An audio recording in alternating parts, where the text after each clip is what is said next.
season favorites to win the East, 131 points, 16 of 24 first-place votes. Jackson State picked to finish first in the East, or I should say in the West, 122 points. My bad. Jackson State was finished to pick second in the East. Bethune-Cookman, third place. FAMU, fourth. Alabama A&M picked to finish fifth in that East division.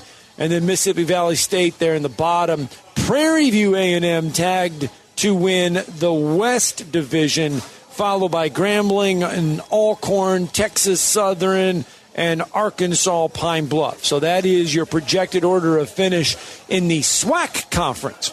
Well, I mean, I hope we get a chance to feature Sam Shade again this season. I enjoyed those conversations. One text and we can have that happen. Yeah, and maybe we'll have, and who knows, you might even, we do a lot of things during football season. We had a media day at Alabama A&M last year. That was neat. We'll do that again. Talent Heating and Air is like, hey guys, we want you to go over to UNA and Alabama A&M. I can't wait to see the stadium, because we remember we were there last year. They had the skeleton up, and it was really starting to take shape. And now it's going to be done, which should be done. The turf is about the last. They put the turf on the brim on that one of the end zones, and so now they got the turf on the field that's left to do, and they're getting close. They're getting very, very close to having that Bank Independent Stadium done there on the campus of UNA. So we'll head over to Florence, and we'll head over to Alabama A&M, and we'll do our tailgate tour with the Bulldogs and the Lions those are always fun days. Yeah, they are. And I think Freddie Kirby's headed to Louisville as he had a nice breakfast this morning. We had another couple of gentlemen over here that heard us on the radio today, and we made them so hungry with all our conversation about Metro and your Iowa State Fair that they came over here to have breakfast. Well, I'm about ready to throw down. I mean, I can tell the horn can sound. The horn can sound because I'm ready to go. My day, I'm still trying to plan it. What was it with Rage Against the Machine called Bulls on Parade? I think that's what they called it.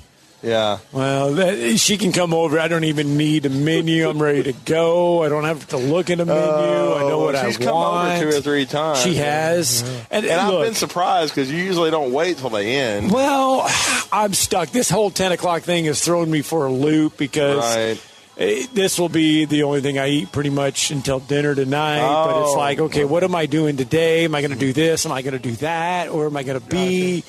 And so, there it is. Breakfast time. There went the y'all could have played that at 9:45, and we could have sat in music for 15 minutes. Don't forget, we're off tomorrow. We'll have a best of, and we'll feature that Brewer-Hicklin conversation. Yes. Outstanding. We appreciate Brewer-Hicklin so much. And I do, because he's so busy. Rooting for him, and his wife. I mean, he had the 2 little kids by himself today, Reagan, and he still managed to be able to pull off the interview with us today. So it was fantastic for him, and they were great. Yeah. And then we appreciate Jason Caldwell, Michael Southern, and then, like I say, you'll next hear us on Saturday at our good friends University. Yep. Speaking of that, I got to call them right now, actually. I told Mike Lucente I'd call them because we need a vehicle for Saturday. We got to get all that finalized. So I got to call them next and eat some breakfast. So we can be eastbound and down. Eastbound and down. WZZN, Union Grove, Huntsville, Alabama. 97.7 ESPN, The Zone. This is Brent Musburger's VSiN Action Update on 97.7 ESPN The Zone. Drivers who switch to Progressive have an annual savings of nearly $750. Progressive.com. The Atlanta Braves are back at home tonight when the Braves take on the Texas Rangers to start the second half. Chris Sale on the bump for the Braves. He's 9-6. Cal Quantrill will start for Texas. He comes in at 3-1. Braves enter the matchup tonight, 55-40. The Braves the favorite in tonight's series opener at -206 on the money line. The Rangers are +169. The NASCAR Cup Series heads to North Carolina on Sunday for a night race. Denny Hamlin is the favorite at +425. Ryan Blaney, Kyle Larson, and Christopher Bell check in at +500. With your VSiN Action Update, I'm John Thayer on 97.7 ESPN, The Zone.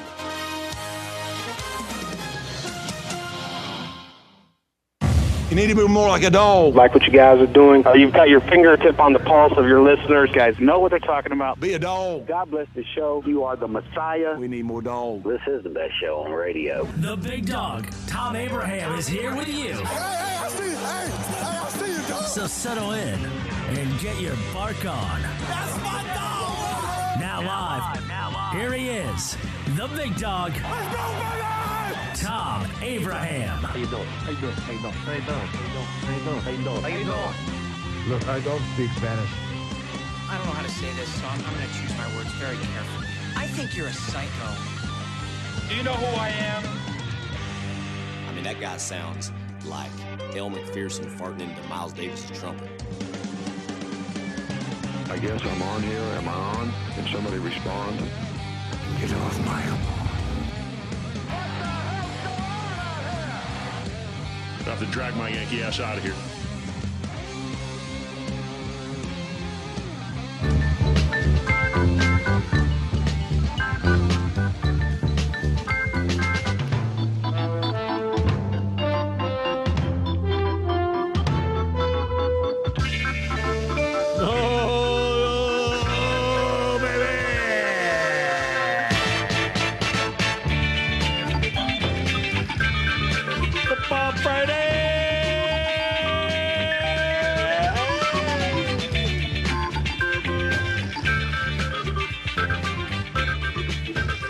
Football music throughout the show today, because it is basically football season. I mean, let's be honest. It's the eve of SEC Media Days in Tampa. And this is the original Monday Night Football.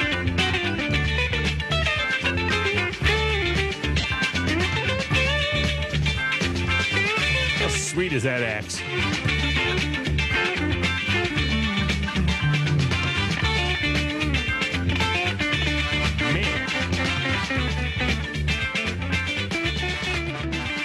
As I said, SEC Media Days kicks off in Tampa on Monday, so we'll have pretty much wall-to-wall coverage from Tampa all week long next week. Now, look, I am not going to be on location this year for the first time in 20 years. I am not going to be on location at SEC Media Days, but we're going to have all of the SEC Media Day coverage for you as well. You'll hear all the coaches' interviews. You'll hear the stuff that we have live. You'll have the stuff we have pre-recorded. Tony Barnhart will join me to help kick things off on Monday, Mr. College Football, as he always does. So all of that stuff will be going on. And in fact, I'll be doing a bonus hour Monday through Thursday, a bonus hour. That's right, Bandy Man. A bonus hour Monday through Thursday, taking you to one each day to make sure we get as many coaches' interviews in as possible. By the way, if you're hearing some noise in the background, my wife is just outside the Big Dog Productions studio washing my truck. That chick is amazing. She's just amazing. I'm like, what are you doing? And she's grabbing the keys for my truck. I'm like, what are you doing? She goes, I want to wash your truck. And vacuum it, wash it, do the tires. And I'm like, you don't have to wash my truck. No, she goes, I want to wash your truck for you. She's something else, man. She is I mean, where do you get one like that? I mean, you got to be kidding me. Makes me a hot breakfast every single morning. Bacon, egg, and cheese on an English muffin. Every single morning. Does that. Shares a Bible study with me every single morning. And washes my truck. Why not? All right. As for today's show, we're going to get going with a preview of things to come for next week with Justin Ferguson of the Auburn Observer coming up at the bottom of this hour. Then at the top of the 11, the great Phil Steele. He has the best preview magazine out there, 350 pages this year. You don't get the sideline scenes, the cheerleaders, all of that. You get raw detail on every college football team on a planet with Phil Steele. He's coming up with his thoughts on the season, including his preseason power rankings. I'm going to be honest with you right now. I'm going to just say, he's got Notre Dame on top. I'm not sure about that, all right, but he's got Notre Dame on top. But we'll make Phil explain himself. It doesn't mean he says they're going to win a national championship. It's just going into the season in his power rankings, he has Notre Dame on top. Now, as for the World Cup final, coming up on Sunday at, I think, 2 o'clock, we do have some info for you on that. We're not going to totally ignore it. Excuse me. But we passed on a feature interview since the majority of you didn't really want me to spend too much time on it. I mean, the text window was more adamant than you guys who called in on it. I think the guys who called in, it was like 4-2. No, don't do it. A couple of guys said do it. In the text window, there was one guy that said do it. Everybody else was like, I don't want to hear about it. So I didn't put a feature interview in, but I am going to give you some information about it. I'm going to give you some information, including one incredible backstory. You want to talk about a backstory on the game as well between Spain and Argentina? Spain, by the way, going for their second World Cup championship, and they are the favorite. Argentina looking to go back-to-back, which I think has only happened once before. Oh, yeah, they got this third-place game between France and England in what Vince Lombardi used to call the Loser Bowl when they tried that in the NFL. I got the deets on that, too. Maybe I'll get a chance. I'll share it with you. Your phone lines are open. Feel free to jump in and contribute to the show. 256-576-4977. 256-576-4977. That number is good wherever, however you consume the show. We have a text window for you as well. That's open. We'll read and react to those on the air. 732-9TA show. 732-982-7469. And finally, you can watch the show as well on WZZN TV. You check it out there. You can find it on the Facebook. You can find it on the X. You can find it on the YouTube. And you can find it at my X feed, which is at Thom Abraham Show. So you can go there and check it out. Also, Phil Steele tweeted out that he's going to be on the show today. Put that out there, and he'd let you know that it's in the Books A Million stores and the Barnes & Noble stores.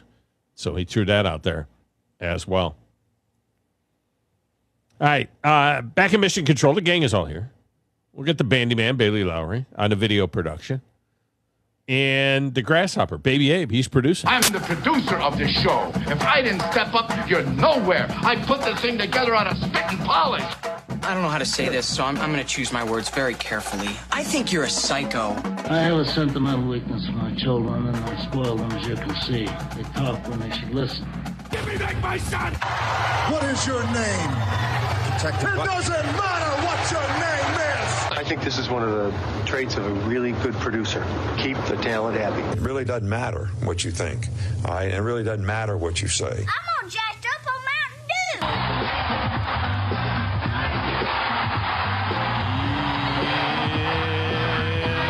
You know what? And it's show for y'all. Got a damn good show. Oh, yeah. Good show for you today. Oh, yeah. Oh, yeah. How you doing, young man? I'm doing well. It's a Friday. We got a nice little weekend ahead of us. And on Sunday, going to be heading to Tampa and going to be living large like Larry.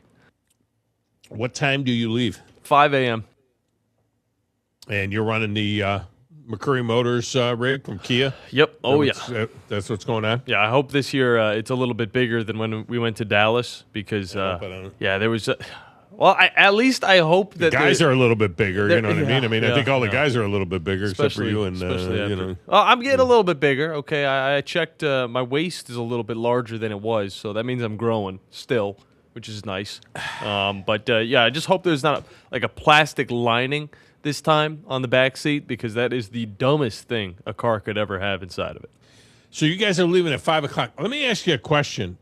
Have you seen what's going on with the daylight savings time thing? They've already passed it now through the House of Representatives. They have passed this thing pretty easily, actually, to make daylight savings time permanent, okay? Yeah. Which gives us a little more time at the end of the day, but makes it darker in the morning. I have a little bit of mixed feelings on this, but I think I'm okay with it. I'm not into this whole, Canadian rhythm. Circadian. I don't like those things. They come out of the ground every, 17 years or something like that. Oh, you're talking about cicadas. All right. No, this the circadian, your circadian rhythm.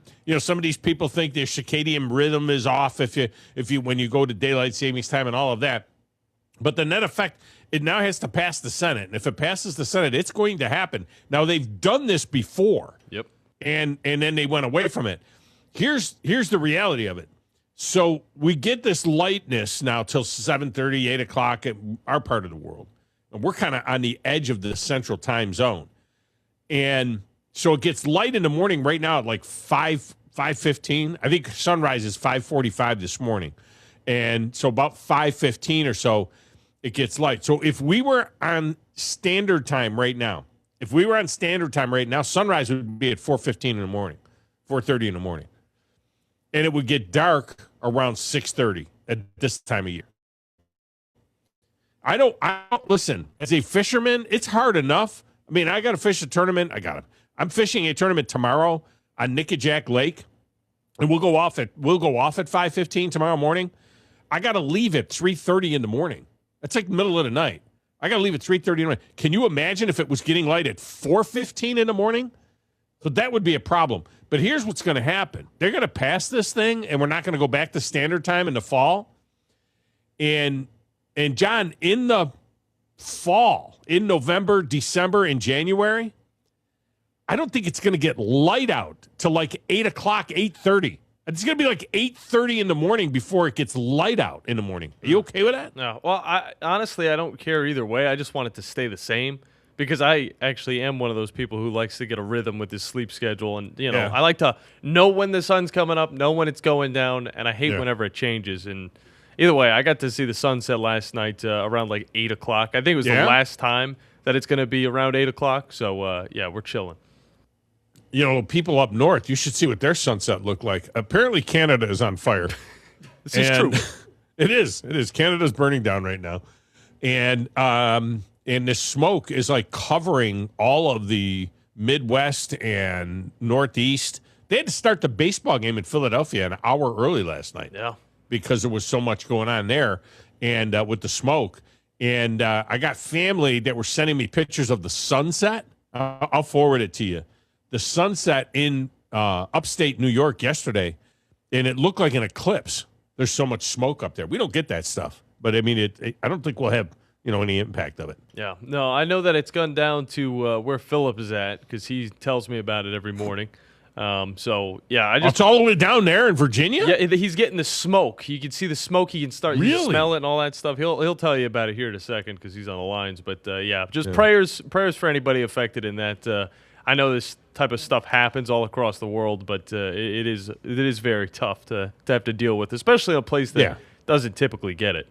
Well, I don't know that it's around any people much. I mean, I don't know. I don't know if it's threatening people. I guess it's Western Canada, which is, something for it to blow all the way over. It's not like it's Ontario, but there's that. Boys are going low at the British Open in ideal scoring conditions on the burnt-out Royal Birkdale course in England.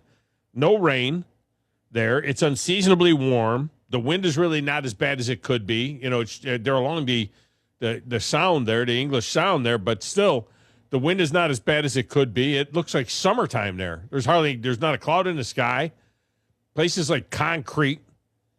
And Sam Burns, American, and some dude by the name of Lucas Herbert from Australia already shot 8 under 62 today, tying the major championship record. Herbert actually missed a 5-footer on 18 for 61, which would have given him the record all by himself.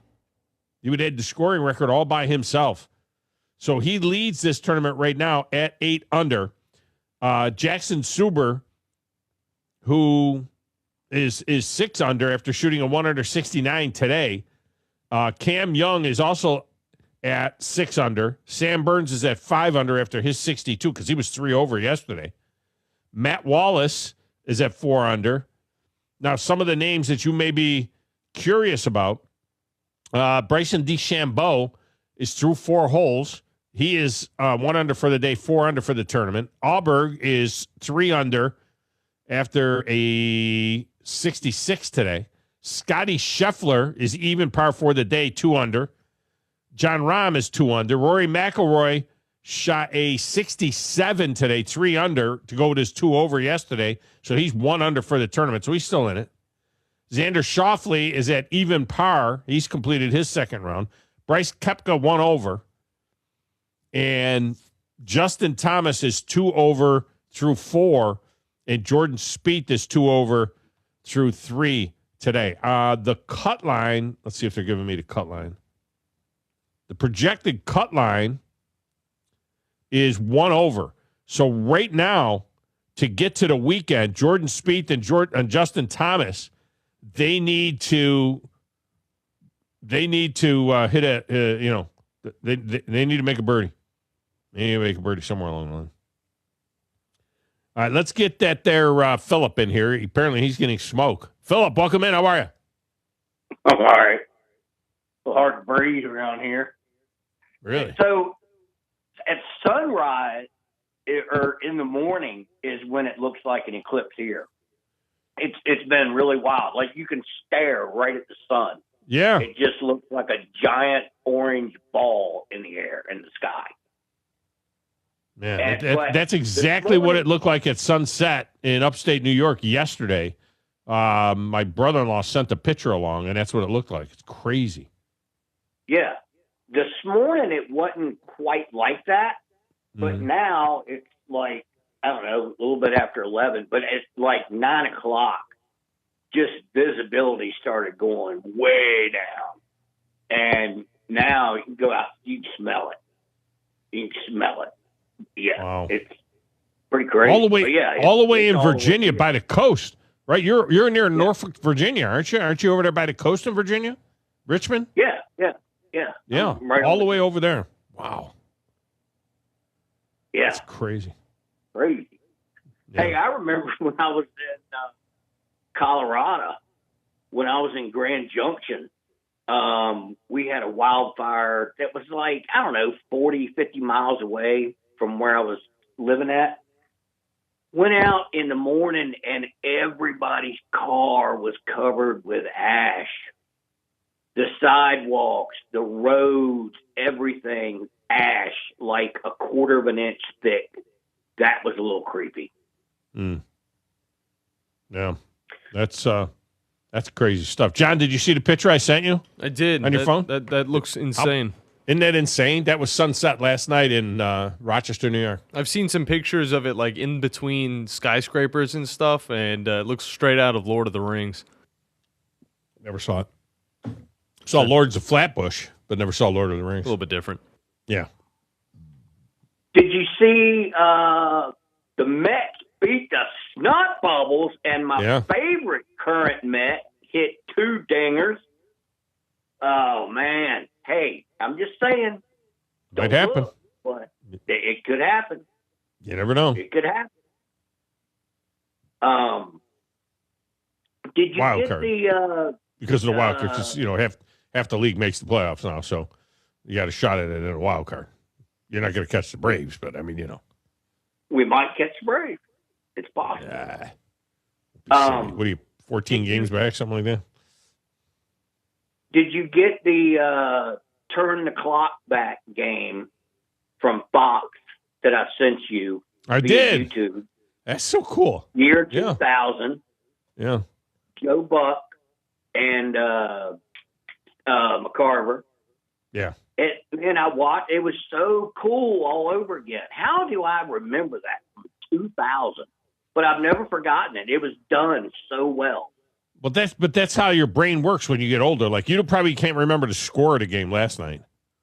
You know the Mets won, but you probably don't even know the score. But yet you can remember in 2000 that there was a game that they had throwback stuff in.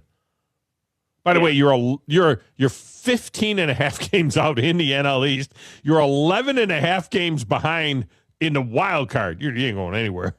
You're going nowhere. You're 2 games ahead of the Colorado Rockies for the worst record in the league. You're not going anywhere. Time. We've got time. Yeah, you got time. You got time to make the playoffs in 2027 if they have a season. So I heard them say everyone is on the trade table except for Soto and either 3 or 4 of the kids that they got up right now. Everybody else is on the table to be traded. Yeah. People will be picking over. People will be picking over the Mets. That's for sure. Yeah. Crap. There was one more thing I wanted. Another thing about that game that I sent you. 1937 is when they started it. So that's when TV started. That's when TV started. Yeah, was that the first televised baseball game? Was in 1937? I didn't even think. I thought it was later than that. That's the year that they started. That's what they were do. They were like, this is what it looked like in 1937. Really? Yeah. The first televised baseball game on NBC. 1939, August 26, 1939, between the Brooklyn Dodgers and the Cincinnati Red Stockings. That's your first televised game. So it must have been 1939 they were showing. Huh. It's crazy. Anyway, it was so cool. It was Cubs my daddy was more. And the, who was it, Dodgers? Cubs and the Dodgers in Chicago. It was the Dodgers and the Reds. No. I'm talking about the game. The game itself. Yeah. Okay. Yeah. All right. Crazy. Good job, baby. Enjoy the World Cup final on Sunday. What is the JYB wearing while washing your truck? She's got a pair of yellow short shorts on, and she's got some sort of a black tank top on and yellow shorts. Daisy Duke going on, right? Yeah, but she always wears short shorts. Yeah, she does. I actually know that exact fit that she's rocking. It's actually got the yellow shorts with a little bit of black trim on it, and then a black tank top. Nice. Barefoot. All right, he's done. He's done. I'm just telling you what she's wearing. That's what she's wearing. She looks decent. I mean, it's not like she looks ridiculous. She looks looks decent. She always had kind of a girlish figure. What are you going to do? All right, let's get a break. When we come back, Justin Ferguson, the Auburn Observer, get his preview on what it's going to be like for Alex Golesh, his first go-round at SEC Media Days coming up next week. We'll do that next, right here on the Tom Abraham Show.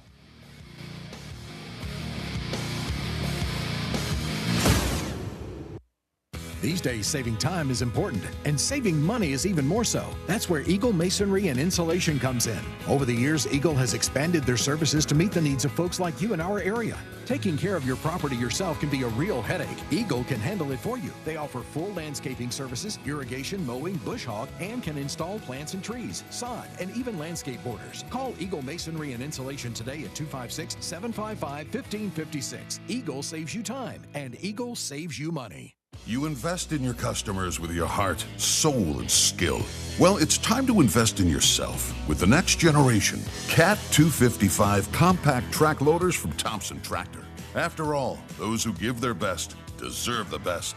And this machine has it all, with features that include a more powerful engine, tri-axle truck loading capabilities, a spacious cab, and a smooth ride for all-day comfort. Thompson Tractor knows how much value you place on your customer satisfaction. It's how you build your business. It's also how we build ours. Since 1957, hardworking folks like you have counted on Thompson to provide the absolute best lineup of equipment in the industry, all backed by a customer service and product support team that time and again have proven to be second to none. It's all about maintaining peak performance. Always has been, always will be.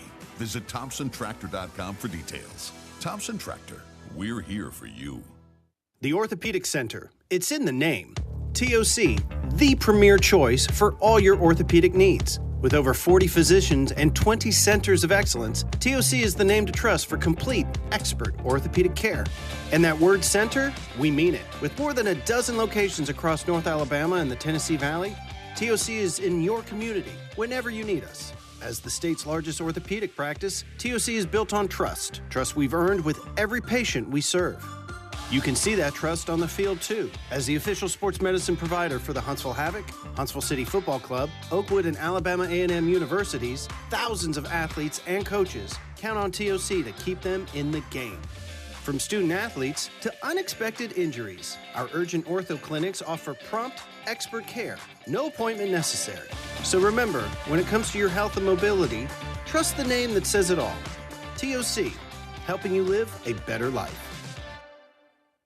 There's power in caring when it is put into action. Each year, our bankers serve on nonprofit boards, support our local educators, and volunteer with our hometown food bank. I'm Bobby Humphrey, Vice President of Business Development for Bryan Bank, and community service is just not a line item in our mission statement. It's who we are. Because, after all, Alabama is our home, too. That kind of commitment to community might not be what you would expect from a bank, but it's exactly what you can expect from us. Give us a call or stop by one of our 2 offices in the Huntsville area and experience unbeatable service and legendary results. Bryan Bank Equal Housing Lender, NMLS ID 2428943, member FDIC. The ultimate golf experience is waiting for you at the Golfus. For a limited time, you can get an unlimited membership for only $99 a month. Hit balls on the range, play any of our 2,000 golf courses, have a graduation party, or host a corporate event. For all the details, go to thegolfus.com. We have 2 locations in Huntsville and a location soon coming to Hughes Road in Madison. That's thegolfus.com. There's power in caring when it is put into action. Each year, our bankers serve on nonprofit boards, support our local educators, and volunteer with our hometown food bank. I'm Bobby Humphrey, Vice President of Business Development for Bryan Bank, and community service is just not a line item in our mission statement. It's who we are. Because, after all, Alabama is our home, too. That kind of commitment to community might not be what you would expect from a bank, but it's exactly what you can expect from us. Give us a call or stop by one of our 2 offices in the Huntsville area and experience unbeatable service and legendary results. Bryan Bank Equal Housing Lender, NMLS ID 2428943, member FDIC. Baumhauer's Restaurant. Legendary food and legendary fun. Whether you're craving the freshest seafood from Alabama's Gulf Coast, juicy chicken or char-grilled steaks seared to suck into perfection, you're craving Baumhauer's Restaurant. Add to that a sports-themed atmosphere and HD flat screens every place you look.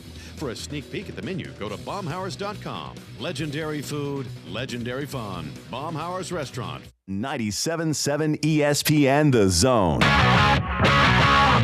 This segment of the show is brought to you by Lynn Layton Ford. That's right. My good friend Bobby White is now at Lynn Layton, and I'm right there with him. And you know what you'll never find at Lynn Layton Ford? Some mysterious dock fee that can be like $600, $700, or $800. The price you saw advertised is the price you'll pay. That's the Lynn Layton way. You see, transparency is important in buying these days, and that's what you get at Lynn Layton Ford in Decatur. I made the move, and so should you, to Lynn Layton Ford.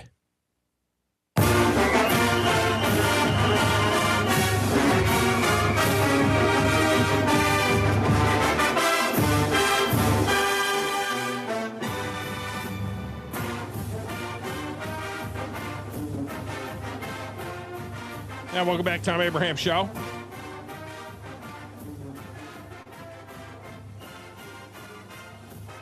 You are with us here on this SEC Media Days Eve.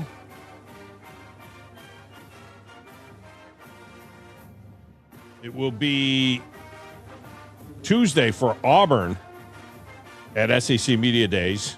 You will hear from Alex Golish live on the show on Tuesday around 10:35 or so. He'll hit the main media room. He is a chatty fella, so it's going to be very interesting to see how he does in his first go-around. He'll have with him Champ Anthony, also Byron Brown, the quarterback, and Alex McPherson, the kicker, which is an interesting thing. You know, we talked about this when we first got the names. It's like, I don't remember a kicker being at SEC. I just can't. I can't recall a place kicker being at SEC Media Days. It's certainly not a punter, or a kicker. So I think that was an interesting choice. That's for sure. We are awaiting Justin Ferguson. He's joining us on the phone on a Neighbors Wealth Management hotline, and he joins us now. Ferg, welcome back. How are you, man?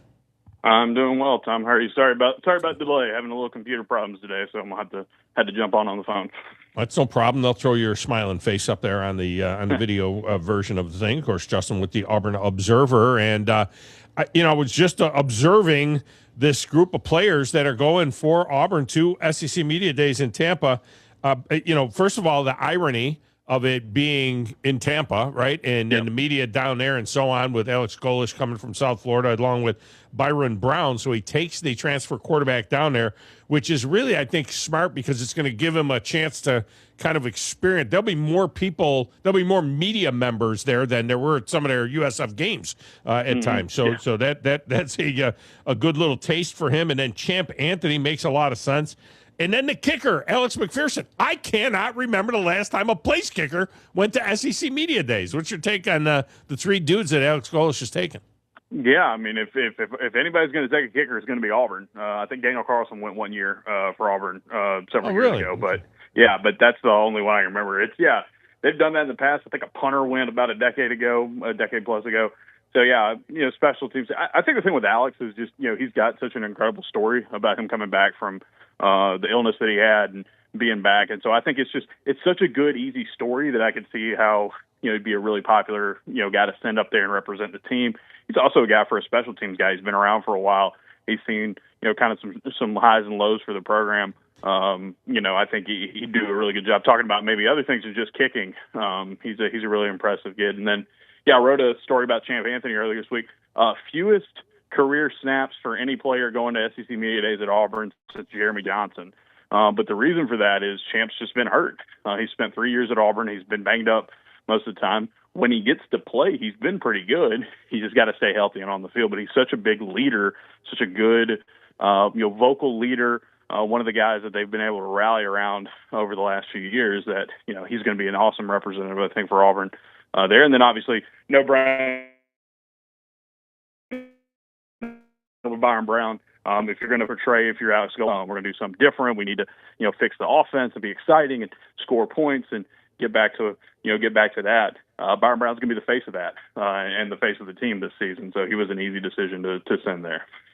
It's going to be, I think, Alex Golesh is going to be interesting because he's chatty. He likes to talk. Yeah. There's no doubt about it.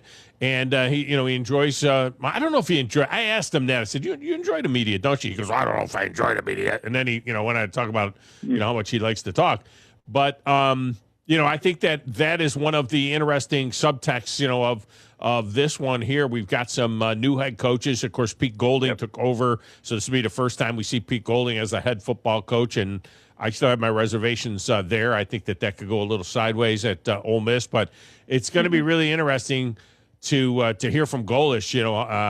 How do you think he'll do, in that scene? Yeah, no, I think he'll do really well. Like you said, he is a talker. I'm wondering that main session in the big room. I want to see how many questions he gets because he'll answer whatever you give him, but he has long answers, so he might not get a ton of questions just because he's going to go pretty in depth of what he's got. Yeah, just Golesh, I think, has been a guy that's been very, very, very clear about what his intentions are at Auburn, not shying away from the pressure of the job, not shying away from expectations, not shying away from the fact that this is a program that's been dying to actually start winning some more ball games. And he's been pretty clear about it that they want to come in and make an impact right away. Set the tone for this new era. And I think you're going to hear a lot of that. You're going to hear a guy who's realistic about his roster, a guy who's not going to say everything's perfect or anything like that. But I think just like him as a coach, he brings all those USF guys. He brings some of the other transfers Auburn's got in as well. He's got a team full of hungry dudes that are just wanting to win and wanting to prove themselves at this level. I think that's kind of just the whole vibe of Auburn from the top down. And so I think you're going to get a lot of that, next Tuesday when he's in Tampa. Nick Saban was kind of the king of the filibuster. That's where you limit the questions as you go on a nice long filibuster to open, when they, okay, coach, what are your comments? Some guys, they'll talk for 90 seconds and then open it up to questions. Do you think Golesh will have a good little opening statement? Because I got a feeling that he might have a few things, to say there. I think he'll be pretty good at the opening. It's really interesting because, some of the press conferences we had with him in the off season, they've gone like nearly an hour of him talking, but you go back and look and it's like he gets to it pretty quick. He may talk for a couple minutes up front, but he takes questions. So it's really interesting. He's just really, I think one of the things that is great about covering him from a media perspective is like, if you ask him a question, he is going to give you everything he thinks about with that question. And it goes pretty detailed with it. So I could see him doing a decent sized filibuster. I don't think he's going to do the Les Miles. You know how Les Miles used to go up there and just be like, here's what we did. Here's every single position group on our team. And here's what I did for summer vacation. Like, I don't know if he's going to do that. But I do expect, he gets that allotted time. He's going to try to pack as many words in there as possible. Do you have your questions ready for him? Do you lay low in something like this? I mean, you cover the team every day, so you have an opportunity to do that. This is where a lot of national media and a lot of media from other markets and so on and so forth cover him. Is your strategy to kind of lay low in something like that and just report on how he does with the other guys, or do you try to get your questions in? I try not to do any questions in the big room just because, it's one of those things where this is for everybody else. It's for all the national folks. It's for the other people. I get a lot of access to him. I get to talk to him a lot. If there's a question I'm I'm working on something, I just need one more thing, I might, go maybe to the small room there, the electronic room. Sometimes I'll go in there and kind of pick it off a little bit. It's a good place to ask players questions too. But yeah, no, I usually like to just kind of sit back, kind of hang back and, as a guy who covers this, this team day to day, you get your questions, you kind of go through. But that big room when, everybody's fighting to get a question in, everybody's fighting, with that allotted time, I usually let folks who don't get to talk to them nearly as regularly as I do get that opportunity first. And some of the guys, there'll be a theme. I always find that interesting, especially in the big room, is that, there'll be some dude that's working on a national, so it'll be, Pat 40 or somebody's working on some national story, and they'll ask the same question of every coach, and then try the theme question, if you will, whatever that'll be. Yeah. No, you're going to have that. It'll be, I'm sure it's going to be something about the playoff or something about, early signing period or something like that. No, yeah, you got to go through that kind of list as well. So, again, I'm pretty fortunate when you go down there. You want to talk to them. You want to get the quotes and all that. You want to be able to do that. But, people who are local have a little bit on the local beat have some other ways of getting up with him. That always is good at this time of year. Yeah, Justin Ferguson of the Auburn Observer with us here in the preamble to SEC Media Days. Of course, Thursday morning during the show, we'll hear from Alex Golish. We'll hear his entire comments at that particular point in time, so we'll be able to kind of get that covered for you as well as we cover everything from SEC Media Days. There's a theme. A couple of guys that we've been talking to most recently as everybody is kind of coming around with their preseason and power rankings and things like that. We got Phil Steele coming up at the top of the hour, and his power rankings look very interesting, always a little bit different than others. But there's this little theme that's kind of emerging regarding Auburn, that for a team that was 1-7 in the league and 5-7 overall, of all of the teams that are in that kind of category, they didn't suck nearly as much as they sucked. Like the record sucked more than they sucked. And it was like, maybe some different coaching decisions on the sideline, some different game time decisions, so many close losses. This team really could have been a 7 or 8 win team that somehow ended up 5-7. And it seems to be the theme why a lot of people are saying, maybe this will be, a significant move by Auburn, meaning, 7 or 8 wins this year could be a significant move because this team wasn't as bad as its record. No, not at all. And I'll give you an example. I mean, it's all about the offense, right? It's, obviously DJ Durkin and that defense wasn't perfect, but did the job more often than not last year. And you're retaining him. You're retaining a good foundation from that crew as well. But offense, so earlier this week at the Observer, I wrote a story about Auburn's red zone offense and Alex Golish's red zone track record there. Auburn's had them and Northwestern have had the worst red zone offenses in college football the last 2 years. Auburn has less than half of their red zone trips over the last 2 seasons in both years have finished with touchdowns. Meanwhile, Alex Golish has been really good. They were 15th in the country at that last season. They were first a few years ago when he was at Tennessee as the offensive coordinator. And so when you kind of break it down of like, okay, if Alex Golish is what he's normally been as an offensive guy, his offenses, produce as well as they have been in the red zone. If you take what Auburn did last year in the red zone and you give him the Alex Golish kind of like percentage, like his usual track record in there, it's a difference of like 8 or 9 touchdowns for Auburn. And that immediately goes from, go, wow, 8 or 9 touchdowns, that sounds like a lot. It is a lot. And then you come into the fact that Auburn lost 7 games last season. 6 of them were by a touchdown. The other one was by 10 points.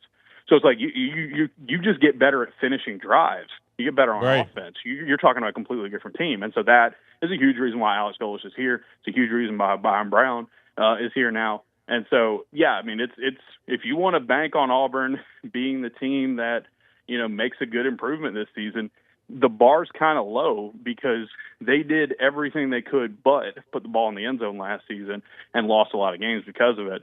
The good news is, like I said, Alex Golish, Byron Brown, both have track records of being really, really good in the red zone, and I think that's got to be the big difference for them this year. Yeah, Justin Ferguson with us here.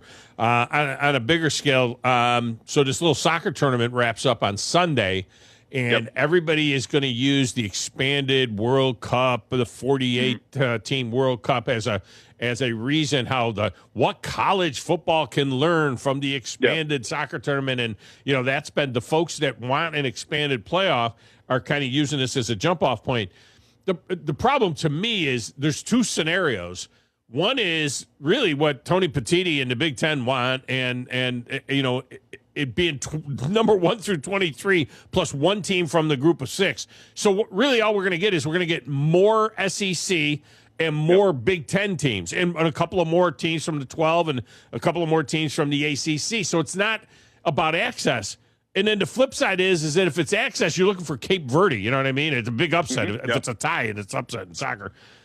But listen to this is what the first round – if you take all the conference champions and say, okay, we're going to go with access, this is what the first round would have looked like. We'd have Arizona and USC, a 17-16 game.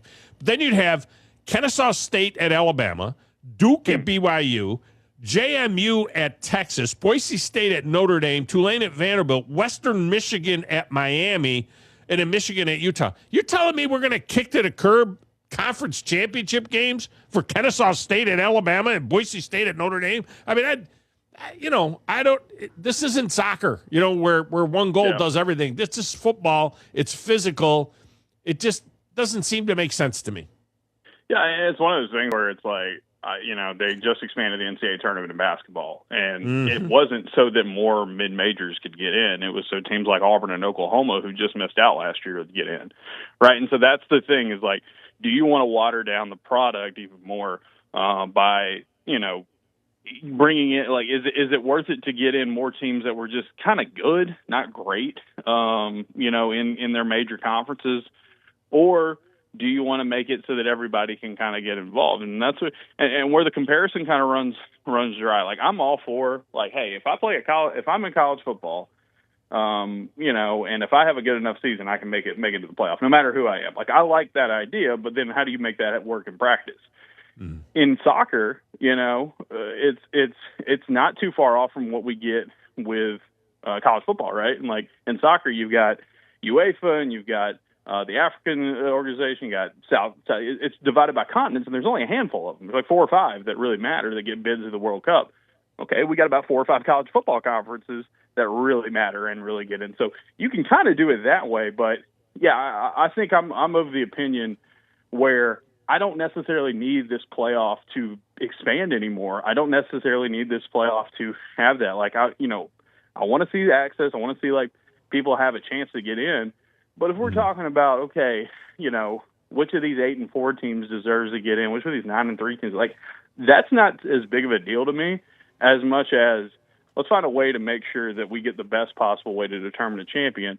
And I think we're already at a pretty big number at this point. So if you want to expand and you want to have more access, you're running in danger of watering it down because that's not how this kind of sport works. And the other thing I'm not a fan of, I want to get back to, and this would be impossible with expansion, but I want to get back to the days of, like, say, like a team like Auburn this year wins 9 or 10 games and doesn't make the playoff, doesn't go to a national championship, but you can still have a memorable and good season that people look back on fondly. But nowadays, if you don't make the playoff, people don't care.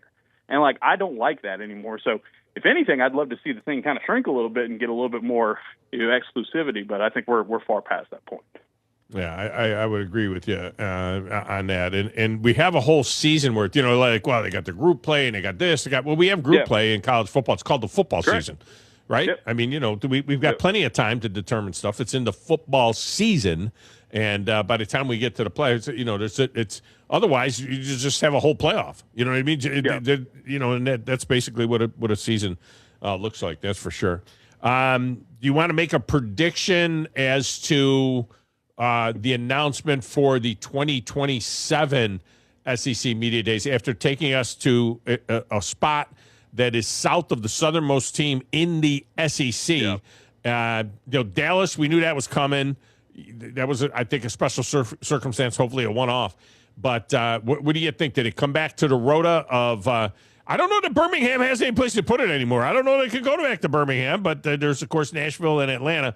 Do you want to make a prediction? A lot of people are talking about New Orleans. Do you have a thought as to where it might go next year? So I had heard all last year that this year was supposed to be in New Orleans, and something happened, and that kind of died down quick, and then it ended up being Tampa. So I'm going to put my marker down as that the SEC is going to get people to get to New Orleans. And I think, some of those, like I didn't go to Dallas a couple of years ago. It was just too far of a trip for what we were doing. I'm doing it for Tampa just because, hey, year one, and I got a cheap flight, so it was fine.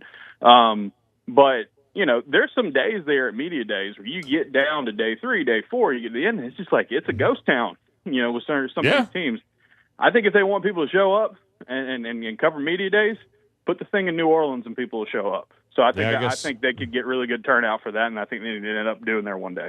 Or maybe they'll hang out there and stay there, I guess, is exactly. the other part of it. They'll go there and they'll stay there. I'll be honest with you, first time in 20 years for me that I'm not going. I'm going to have full coverage. Yeah, I will not be there. I have too many other things going on. This was weird. This is a week later than normal, right? So we already had our high school media day, which is usually after SEC media day. We already did high school media day. This is a week later.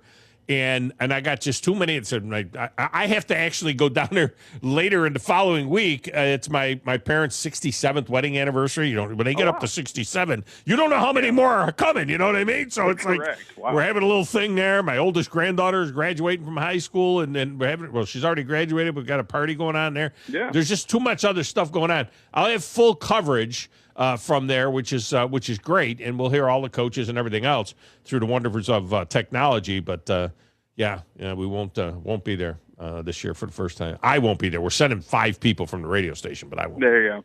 Yeah, no, it's weird because it is later than usual. I've my birthday is coming up this weekend. There have been several years where I have been working at SEC Media Days on my birthday. Like Auburn's Day has been my birthday.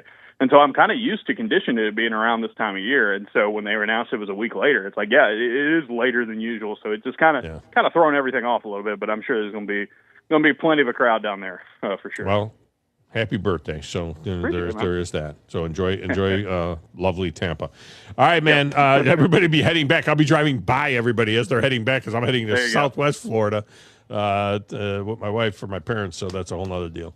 All right, man. Appreciate you. Yes, sir. Thanks, Tom.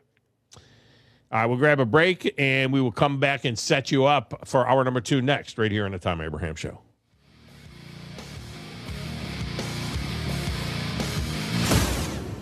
You're listening to the Thom Abraham Show on 97.7 ESPN The Zone.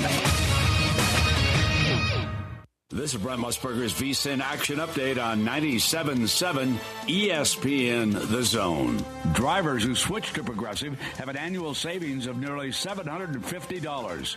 Progressive.com. The Atlanta Braves are back at home tonight when the Braves take on the Texas Rangers to start the second half. Chris Sale on the bump for the Braves. He's 9-6. Cal Quantrill will start for Texas. He comes in at 3-1. Braves enter the matchup tonight, 55-40. The Braves the favorite in tonight's series opener at -206 on the money line. The Rangers are +169.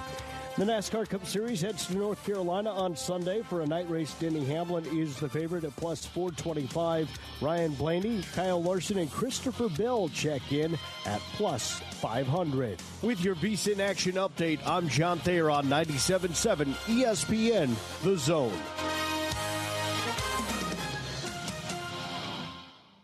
Specializing in simple and affordable rentals, McCurry Van and Car Rental can make sure you have just the right vehicle for your next family vacation, weekend getaway, or if you just need transportation while your vehicle is being repaired. McCurry carries Ford Transit vans and Mercedes Sprinter vans, trucks and work vans, and more. And they offer discounted rental rates for long-term rentals. Now with 4 locations: Athens, Muscle Shoals, Coleman, and Huntsville. Log on McCurryRentals.com to make your reservation now. That's McCurryRentals.com. Hey, I'm Bobby White, and we've got the hottest deals on the coolest rides in North Alabama during our summer sales event at Lynn Layton Ford in Decatur. With your good credit, get 0% financing, 0 payments for 90 days, 0 cost of maintenance for 2 years, and $1,000 down payment assistance on a huge selection of new Fords. Get up to $10,000 off MSRP on remaining 25 Broncos. $10,000 off. While they last, get up to $7,000 off MSRP on 25 Bronco Sports. $7,000 off. Factory fresh new 26 F-150 STX crew cabs started under $41,000, and Lynn Layton Ford will never add any dealer dock fee or ridiculous upcharge. Don't miss out on 0%, 0 payments for 90 days, 0 cost for maintenance for 2 years, and $1,000 down payment assistance on a huge selection of new Fords. Hurry to Lynn Layton Ford in the heart of Ford country, just a mile south of the Beltline in Decatur, or lynnlaytonford.com. Isn't the story of the prodigal son an amazing story? Basically, a rowdy boy who literally wished his father dead ran away and consumed his wealth with hard and fast living. Yet the father looked for his return every day, and when the boy got tired of eating pig slop, he decided to return. What did the father do? As soon as he saw that boy, he ran to him, threw his arms around him, and killed the fatted calf for a great celebration. Hey, I'm John Dees, pastor of the Cross Point Church. If you're looking for a church home, come see us, smack dab across the street from the YMCA in Madison. No representation is made that the quality of legal services to be performed is greater than the quality of legal services performed by other lawyers. A wise man once said, "If you take care of old folks and children, everything in the middle will take care of itself." Hi, I'm Danny Aldridge, lawyer in Alabama and Tennessee. In the next 20 years, the number of those folks over 65 years of age will more than double.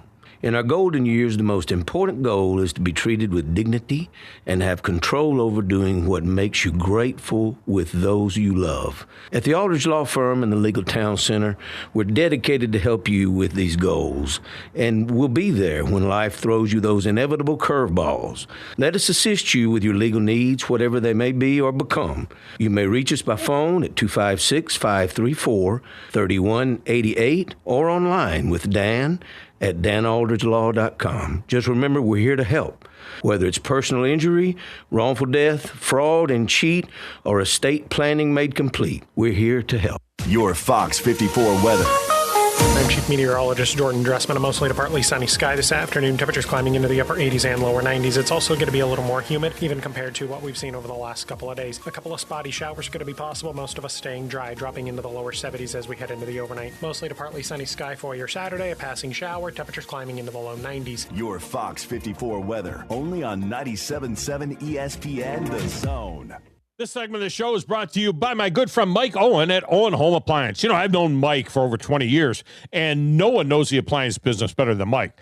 And he's always there to help support whatever we are doing on the show. And they've got all the major brands like Maytag, GE, Whirlpool, Electrolux, Speed Queen, and more. Visit the interactive location in Lacey Springs, where you can try the washers and dryers before you buy them.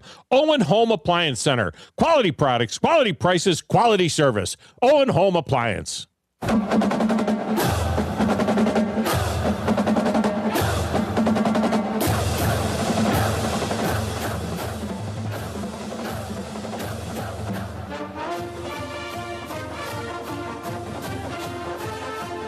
welcome back to Thom Abraham Show.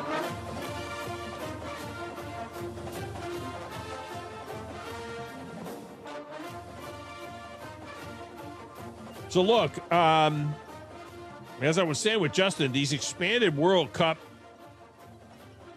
tournament is coming to a close now, and many are comparing what would happen, you know, if there was an expanded college football playoff and what that would look like. And yes, there were a couple of upsets in the World Cup. Sure. All right. And by upsets, I mean ties, ties. Because that's and God forbid that's what we end up getting on Sunday. If this thing goes to penalty kicks to decide the World Cup, it would, oh, God. But you had teams like Cape Verde and the Congo, doing some things. But by the time we got to the Final Four, we had the top 4 teams in the country, in the world. We had the top 4 teams in the world by the time they got to the Final Four. And if we get a 24-team college football playoff, it's not going to bring a bunch of smaller conference teams in to the mix. It's not bringing Cape Verde into the tournament. It's just going to add more SEC and Big Ten teams. The 10's proposal is for the top 23 teams and one G6 team. So that would have meant 7 SEC teams, 6 Big Ten teams, 5 Big 12 teams, 3 ACC teams, 1 G6 team, and Notre Dame. There you go. That would have been your deal. So these 8 and 4 teams and the 10 in the SEC would have gotten in. That's not Cape Verde. All right, coming up, the one, the only, Phil Steele. Some college football talk with the legend next, right here on the Thom Abraham Show.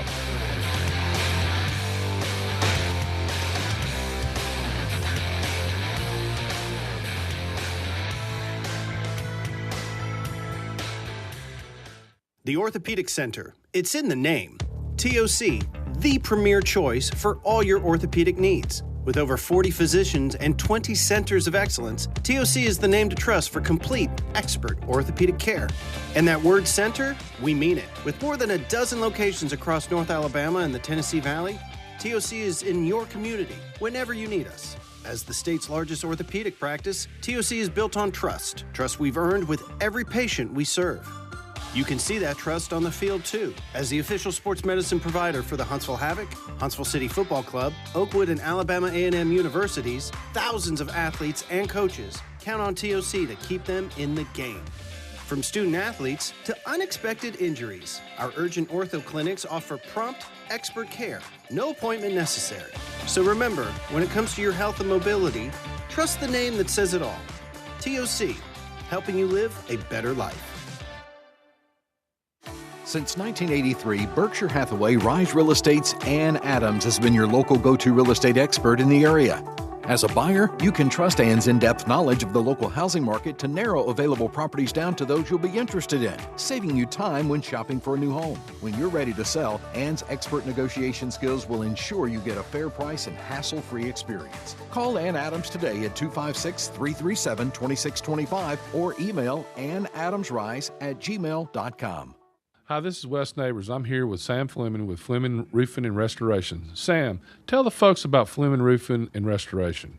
Hey, Wes. Our company, Fleming Roofing and Restoration, specializes in commercial and residential roofing and repairs.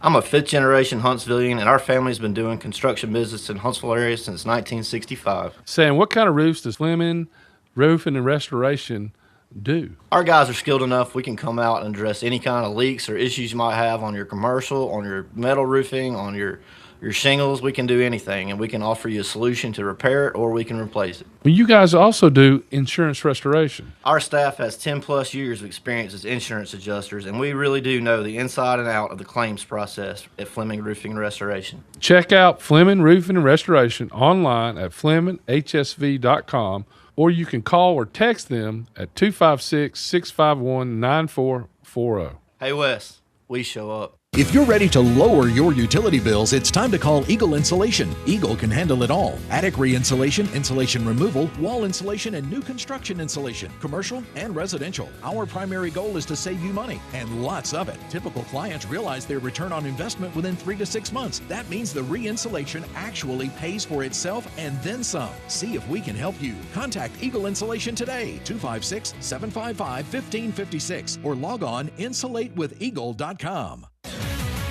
WZZN, Union Grove, Huntsville, Alabama. 97.7 ESPN, The Zone. This is Brent Musburger's VSiN Action Update on 97.7 ESPN The Zone. Drivers who switch to Progressive have an annual savings of nearly $750. Progressive.com. The Atlanta Braves are back at home tonight when the Braves take on the Texas Rangers to start the second half. Chris Steele on the bump for the Braves. He's 9-6. Cal Quantrill will start for Texas. He comes in at 3-1. Braves enter the matchup tonight, 55-40. The Braves the favorite in tonight's series opener at -206 on the money line. The Rangers are plus 169. The NASCAR Cup Series heads to North Carolina on Sunday for a night race. Denny Hamlin is the favorite at plus 425. Ryan Blaney, Kyle Larson, and Christopher Bell check in at plus 500. With your VSiN Action Update, I'm John Thayer on 97.7 ESPN, The Zone.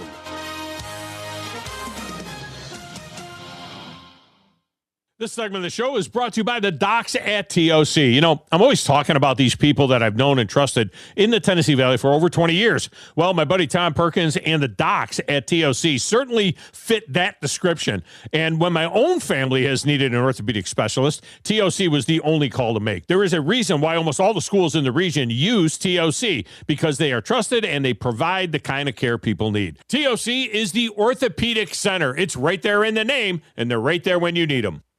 You need to be more like a dog. Like what you guys are doing. You've got your fingertip on the pulse of your listeners. You guys know what they're talking about. Be a dog. God bless the show. You are the Messiah. We need more dogs. This is the best show on radio. The big dog, Thom Abraham, is here with you. Hey, I see you. I see you, dog. So settle in and get your bark on. That's my dog. Now live.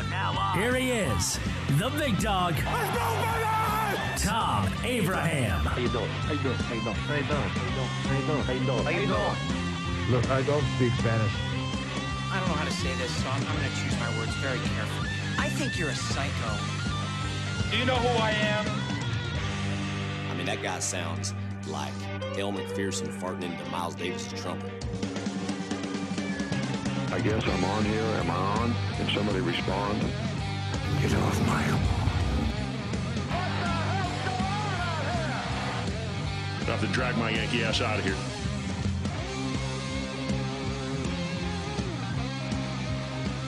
And welcome in. It is a Football Friday in the Doghouse. Football music all throughout the show today on a Football Friday. It is the eve of SEC Media Days in Tampa as well. We've got that covered for you wall to wall next week. In fact, I'll be doing an extra hour each day, Monday through Thursday. I'll be going till 1 o'clock Central Time to make sure we get as many coaches interviews in as possible. We'll have the great Tony Barnhart to help us kick things off on Monday. So we'll have plenty going on there. We welcome in a new audience listening in Nashville on Nashville Sports Radio and in Murfreesboro as well as our friends on 97.7 ESPN in Huntsville, Alabama, and of course ESPN Winchester in Winchester, Tennessee as well. And every year, right before SEC Media Days, I try to get the great Phil Steele to come on the show and give us his preview of things. I've often talked about in the past, as you walk the halls of Radio Row, where there'll be 45, 46, 47 radio stations,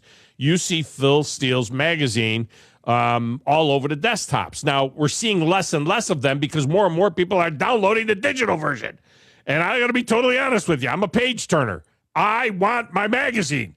But right now, I have my cart open, and I have the 2026 Phil Steele College Football Preview digital magazine in the cart. I'm ready to hit the buy button, the checkout button. But I have one question for Phil, and he joins us now on a Neighbors Wealth Management hotline. Phil, welcome back to the show. How are you? I am doing great, Tom. Always good to hear your voice, my friend. All right, so here's my question before I hit proceed to checkout and I get the digital version, which I can't put my little, usually I put my little Post-it notes in there in the little sections that I like in the magazine, so I carry the magazine all around. But I do like the searchability, of course, of the digital one. But here's my deal. If I buy this thing, can I then have it on my laptop and on my tablet, or do I only get to download it to my one machine, or how does this work when I have the digital version? All right. Well, you can use it, I think, on both your tablet and your phone, anything like that. But let me give you a piece of advice here, Tom. Yeah. Buy the hard copy, and you get the digital for free. What? Yeah, if you go online and you buy the hard copy, we give you the digital for free. So go ahead and buy that hard copy. You'll be getting that in the mail, and you can write in it and do all your stuff in it. But you also have the digital version that you can go to if you don't have the hard copy with you, because as we know, it gets dog-eared every year. The digital automatically pops up free. So as soon as you buy that hard copy, you got access to the digital. So that's don't done. Just buy the digital, get that hard copy. It doesn't make any sense. Why would I just buy the digital when I can get the hard copy? Now, I am not a dog ear guy, and I give this advice to my people all the time. I'd say get yourself some colored Post-it notes and just stick them in there, tabs. Then you have like tabs so that you can get to the little sections that you want to get to quickly. And now look, I noticed on the online it said 350 plus pages, but then on the X, when I saw the preview for the magazine, it said 370 pages. Is it 370 pages or is it 350 pages? Neither. It's 376 pages. 376 pages. We had two more teams got added again this year, Tom. We added some new information, and we're all the way up to the first magazine that came out back in 1995 was 188 pages. It was black and white on newsprint. Now we're 300. It's like when you get it in the mail, Tom, and you pick it up, it's going to feel like a phone book. Some young listeners may not realize what a phone book is, but it's a heavy piece of magazine that you get this year. And, Barnes & Noble sells it, Books A Million sells it, but if you go online, you get the hard copy and the digital. Yeah, that's the way to buy it. That is for sure. All right, so you always give us this great detail. We're talking SEC. You give us great detail on every team. But you mentioned that we've added 2 teams. I'm going to throw you just a little bit of a curveball. We'll see what you got. I'm going to throw you a little curveball here. One of those teams that was added is a team that's dominated FCS for 15 years, and that's North Dakota State. And I did not realize it until just recently, as they've come up to the football bowl subdivision, that they are now eligible immediately for the playoffs. And look, there's going to be a G6 team get in there somewhere. So, I think at one point in time, North Dakota State had won like 9 out of 11 national championships at FCS level. Is North Dakota State going to be any kind of a factor for maybe slipping into that G6 role? And, Tom, you can ask me about any of the 138 teams. You know that, right? Yeah. But if we go to North Dakota State, the one thing I'm looking at for them, they only have 5 starters back on offense, 5 on defense. But I'll tell you, Coach Polasek, very confident about this team this year. The quarterback situation is not sorted out yet, but they have had 5 straight draft picks out of the quarterback position. He feels good that they're going to develop one. Here's what I don't like about North Dakota State this year. It's the schedule. I think when you look at the pack, or you look at the Mountain West this year, your top teams in the Mountain West are New Mexico, Hawaii, UNLV, and Air Force. And guess what? They have to play all 4 on the road. So those are 4 distinctly new venues they've got to travel to, learn about. Air Force is one of the more veteran teams. The last time Air Force was off back-to-back losing seasons, they bounced back with a double-digit win season. UNLV, Dan Mullen's doing a tremendous job there. They're playing in the LA Raiders home stadium. Air Force have to deal with altitude. They have to deal with altitude in New Mexico when they travel there. And then Hawaii, that's an odd trip going all the way across to the islands to face Hawaii. And Hawaii's got their starting quarterback back in Michael Alejado, and it's one of the better teams in the Mountain West. So playing the top 4 teams of the Mountain West in 4 unique stadiums, all on the road that they haven't been to, I think it's going to be too much of a thing for them to overcome to get to the playoff this year. 3 minutes on North Dakota State Bison. I thought for sure I could throw you off with that one. I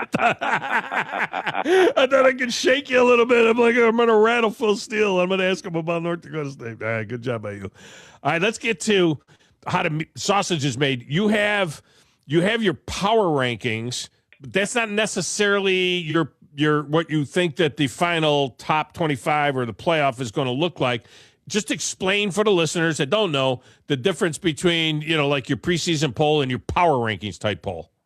Yeah, I have a power poll in the magazine. I have 9 sets of power ratings, which I use, and I play them into the schedule every year, and it helps me get the accuracy that we have in the magazine. But the power poll talks about how good these teams are talent-wise, overall talent, to combine the 9 sets all into one. And then my preseason top 25 in the magazine factors in the schedule. And that's why, you'll see a team in the preseason top 25. Let's say Navy, for example. I've got them number 20 in my preseason top 25. However, if you look in the power poll, they're number 69. Well, they're not playing a Power 4 team every single week like some of these other ones are. They're not playing the nation's toughest schedule. They're playing a schedule that's very winnable for them. And I think Navy record-wise gets up there, and that's why I have them in the top 20. But I wouldn't put them in top 20 be in terms of talent this year. And then, of course, your teams that take on an extremely difficult schedule, like USC at number 10, takes on a tough schedule in the power poll. I don't have them ranked as high as number 10 because they do take on a tough schedule. Yeah. All right. So that all makes a lot of sense. So we all go looking to the top. Is it going to be a Big Ten team? Is it going to be an SEC team? And it's neither. It's Notre Dame. So you're waking up the echoes there with that deal. Talked about now. Is this Notre Dame? Is this in your poll or your power ranking or both? Maybe right now. Yeah, both. So yeah. that helps. And Tom, I think a lot of folks in the spring or in the summer when they're looking at teams, you look at what the quarterback, running back, and receiver, and you say that's how good a team is. Well, I'm different. I factor defense as probably the biggest thing I look at. And last year, Notre Dame had a really good defense. They held opponents to 91 yards per game below their average. They have 9 starters back on defense, Tom. This is a loaded D. They have a number 5 rated defensive line, number 1 set of linebackers, number 1 set of defensive backs. All right, that would be a major factor in picking them number 1. But how about this one? I'm on the Joe Moore Award Committee, so you know I really value offensive line play. Notre Dame has my number 1 rated offensive line in the country. They got 4 guys that are NFL caliber up front, and the 5th one's an all-conference caliber dude. That is a loaded offensive line. Okay, how about quarterback? Well, they got a veteran in C.J. Carr. C.J. Carr was just a freshman last year, had a really good year. He threw for 24 touchdowns and just 6 interceptions. He's back. He now has experience. I feel he'd be my pick to win the Heisman right there. He got good odds on him. And then you factor in special teams. I rate them the number 4 special teams in the country. They've got they've got their kicker back, and they're solid at the punter spot. And then you factor in the schedule. They actually play the number 66 schedule this year. 2 toughest games are at BYU, where I've got them a 3-point favorite, and home against Miami of Florida. Big game. I remember Miami's the team that kicked them out of the playoff. And speaking of incentive, you talk about a team with a chip on their shoulder. This team got left out of the playoffs last year. Their motto this year is leave no doubt. I think we're going to see a very impressive Notre Dame team run the table during the season. That gives them a great shot at being the number 1 seed for the playoffs, and I like them to win it all this year. But, as we saw last year in the playoff, Tom, Miami of Florida barely made it into the playoff, and they almost ended up winning the national title. They had their chance in the fourth quarter last year. Wow, Notre Dame, first time since 1988, you'd have them winning the national championship. The schedule doesn't seem to be like it has been in years past. It seems like the schedule has gotten kind of easier and easier. They've got those 5 games they play against the ACC every year. But, it's going to be interesting to see what the future holds. They are just not coming off of that independent deal. And whatever the expanded playoff looks like, if there is an expanded playoff or so on, not going to change. But it seems like the schedule's gotten a little bit softer for Notre Dame compared to what it had been, in years past. Yeah, I think it's softer this year compared to last year. You look at last year, they played Miami of Florida, Texas A&M right out of the box with Miami of Florida on the road. A tough road start for C.J. Carr in his first start of the year. They played number 20 USC, number 23 Pitt. They played Boise State. They went into Arkansas, an SEC team that was fired up for them and just dominated that game. So, yeah, I think the schedule's softer this year than it was even last year. Yeah. All right, so let's move down. Full Steele with us here. You got Oregon at 2, and then Georgia, the first SEC team, at 3. A lot, obviously, on the shoulders of Gunnar Stockton. SEC, it's been 3 long years since they've won a national championship, not even getting in the national championship game. And so, everybody around the country has got glee, saying the SEC is dead. We know that it is the deepest conference still, but maybe not the strongest at the top anymore. But what about Georgia? Talk to me about them. Yeah, and I've got them number 3 in my power poll. I've got them number 2 in my AP Top 25. I think they have a really good shot at making it to the national championship game this year. And once again, I'm a defensive guy. Georgia's got a hell of a defense this year. In fact, I rate it the number 2 defense in the country, next to Notre Dame. They've got a ton of returning talent coming back. They go 3 deep at every position. And one of the things I like about Georgia is they're a homegrown team. And what I mean by that is the majority of players on this team were recruited there as freshmen and have worked their way through. Yes, they use the transfer portal, much like Alabama, much like Notre Dame, much like teams like that. But they're mostly a homegrown team. And I think that gives you more of a team atmosphere, more of a team feeling when you've been there all 5 years. And look at Florida State a couple of years ago. They went undefeated during the regular season with a transfer portal heavy team. Transfer portal heavy team the next year won 2 games. So, I mean, it can go up and down with that. If you have the team atmosphere, it's better. Plus, they have a veteran quarterback in Gunnar Stockton, one of the best running back rooms in the country. I rated number 6 in the country. One of the best offensive lines in the country. I rated number 7. Now, they do have to play both Alabama and Ole Miss on the road, which are going to be a couple of tough road tests. But the over-under for them is 9.5. I'm taking the over, and I've got Georgia winning the SEC and making it to the national title game this year. I'm very high on the Bulldogs. Ohio State at 4 in the power rankings. Then Texas. Texas is the one. Arch Manning, by 3 or 4 weeks into the season last year, it was like, who? What? This is Arch Manning? This is the guy who's got a quirky throwing motion, blah, blah, blah. But by the end of the season, he was looking really good. They bring in Cam Coleman. Not enough conversation about that. That kid could have a monster year this year. They're stable in their coaching staff and so on. Got Will Muschamp back in there as well. What about Texas? Because I'm kind of really pretty high on Texas. As am I, Tom. I've got him playing in the SEC title game, and you hit it right on the head with Arch Manning. If you watch him at the start of the year, you're like, oh, overhyped. At the end of the year, like, oh, there's Arch. He's showing up. Keep in mind, last year they only had one returning starter on the offensive line, so he didn't have a tremendous offensive line in front of him. His top running back last year rushed for 597 yards, not even 600 yards. Well, what'd they do this year? They bring in a 1,000-yard rusher from NC State and Hollywood Smothers, a 1,000-yard rusher from Arizona State and Raleek Brown to go with the talented freshmen that they had already. The offensive line's a more veteran unit. In fact, I've got it rated in my top 20 this year after having it way down the line last year when they were so inexperienced. They returned Ryan Wingo, an outstanding receiver who teams sort of focused on last year, but they can't focus on him anymore because they bring in Cam Coleman, as you touched on. So that's a dynamic duo. This is a really good Texas team. And defensively, Colin Simmons is back at defensive end, and he gets better and better against the run. We already know he's a dynamic pass rusher. They've got Hero Kanu up front. Secondary's got an outstanding Jelani McDonald at safety, NFL caliber. And, Texas is also my number 1 special teams this year. So they've got the offense. They've got the defense. They've got the special teams. They are a big-time threat to win the SEC this year. Speaking of returning quarterbacks, John Mateer is back at Oklahoma. And this is an interesting one because you have a pretty big spread between power rankings and poll with Oklahoma 7-1 and 13, I think, in the other.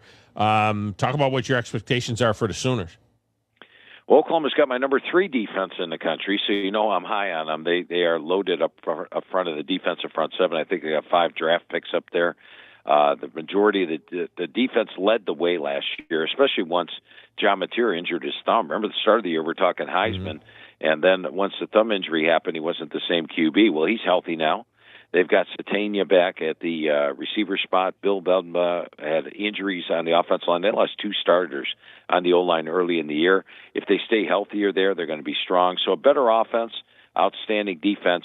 My question mark with Oklahoma is the schedule, though, Tom. And that's the beauty of the power poll versus the rankings. I've got Oklahoma 7 in the power poll, as you mentioned, but I only have number 13 in the rankings because they have to travel to face Michigan on the road. That's a tough one, especially Kyle Whittingham taking over. They have to play Georgia on the road. They have to play Florida in the swamp. They have to play the Texas team we just talked about in the Cotton Bowl, a neutral site. So that's 4 tough games away from home. Plus, they host Ole Miss, host Texas A&M. Now, last year they did play a tough schedule. They were my number 1 surprise team, and they made it to the playoff, which I really liked. But the schedule has me ranking them 13. I think they have the 7th most talent. Yeah. Alabama is another one with a little bit of a difference there as well. You got them 8 in the rankings, which would put them in the playoffs once again. You got them, I think, 11 in the power poll. Of course, this is a wild card, right? I mean, this is like, what is Keelan Russell? What is Austin Mack if it ends up being Austin Mack? I mean, this is a lot based on what that quarterback play is going to be for a coach that is, interestingly enough, these coaches' power rankings that you see from around the country. Kurt Cignetti's not the best coach in college football. I'm like, I love Kurt Cignetti. He helped my son get a job at Alabama back in the day when he was there as a receivers coach. But I mean, is Curt Cignetti really the best coach in college football because of what he's done in the last 2 years? In his Kalen DeBoer all of a sudden barely a top 10 coach after what he had done in his career. So talk to me about the Alabama Crimson Tide. Yeah, and Tom, my surprise team list, which is in the magazine, is a non-top 10 team that I think has a chance of making the playoffs and making a big run in the playoffs as well. And Alabama's my number one surprise team because they're not going to be ranked in the top 10. I think after the way they finished last year, everybody has a recency in mind, and they got blown out by Georgia in the SEC title game. So you're like, oh. And then they got blown out by Indiana after beating Oklahoma on the road, by the way, in the playoffs, which everybody seems to forget. And they couldn't run the ball at the end of the year. And all those factors, there's no Nick Saban. And, Alabama's just falling apart. Not this year. I like Alabama a lot. They're my number one surprise team like Oklahoma was last year. They're not going to be ranked high in the SEC because of what the recency factor. But I think whichever quarterback wins the job, Keelan Russell or Austin Mack. Remember last year, Ty Simpson didn't have a starting experience. He stepped in and did pretty well with the 28-5 ratio. Mm-hmm. Ryan Grebel developed the quarterback. I'm a big Kalen DeBoer fan myself. I think whoever wins the job, Russell or Mack, they're in great shape. And it also backs you up. If your quarterback gets injured, you're in great shape with the backup. I like the running backs with Daniel Hill, E.J. Kroll, Kevin Riley, and A.K. Deere. I think the offensive line will be better run blocking this year. Ryan Coleman-Williams, who was just Ryan Coleman last year, struggled. I mean, he had 11 drops. You were just like, what's going on with this guy? I think he's got that chip on his shoulder and returns to the form of the previous year. And defensively, they're strong. And then I really like the schedule. Tom, the only games I don't have them favored, I've got them pick them in 3 games. Georgia at home, but they beat Georgia on the road last year. At Tennessee and at LSU. I think all 3 games are winnable. I've got them favored in the other 9. I see Alabama as a double-digit team, definitely making the playoff this year, and I think they're flying way under the radar. Tennessee, you mentioned at Tennessee, and I could see them being a 3 or 4 point favorite even at Tennessee, depending on what it's looking like at that particular point in time. Josh Heupel's got himself a quarterback battle going on there. Could have the young McIntyre kid who's from our listening area in Brentwood, Tennessee. Could be him, big 6'5" drink of water. Whether or not he can keep the Brandon kid off the field, we'll see. But what's your take on Josh Heupel's team and what could be a little bit of a key year for Josh Heupel? Yeah, I think it is a key year for Tennessee. And, last year, especially at Vanderbilt game at the end of the year, you're like, what? But this year at Tennessee, I don't think they'll be picked high in the SEC. The quarterback is a question. Now, whether it's Brandon or McIntyre, I think they'll get good quarterback play. I'm not as strong on their quarterbacks as Alabama's. So I think Alabama's have got a little more playing experience, a little more upside. But returning Deshaun Bishop is solid. They've got Steele and Matthews back at receiver. And the thing I like about Tennessee a lot this year, Tom, is the offensive line. I rate it number 4 in the country. So if you have a solid offensive line, generally get better quarterback play, better running back play. That's a good place to start. I like their linebacking unit, which I rate number 6 in the country. And the secondary and the defensive line are good, but they're not top 10. Special teams are good. And then you look at the schedule. I do have them an underdog, home underdog against Texas, the pick'em game against Alabama, which at South Carolina I think is going to be a tough test. South Carolina's under the radar this year, and that's exactly where Coach Beamer does his best work. And at A&M, I've got them an underdog. But this is a team capable of even topping last year's 8-win total, and I think they're another under-the-radar team. What about Vandy?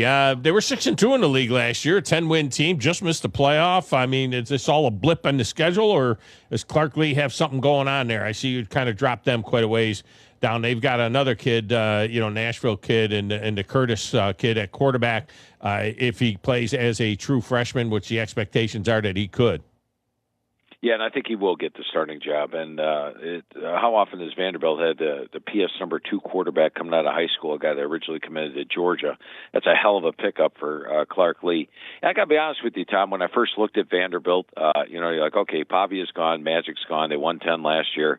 Will they make a bowl game this year? But no, that's not even the case. This Vanderbilt team has got plenty of talent. I like Jared Curtis, a quarterback.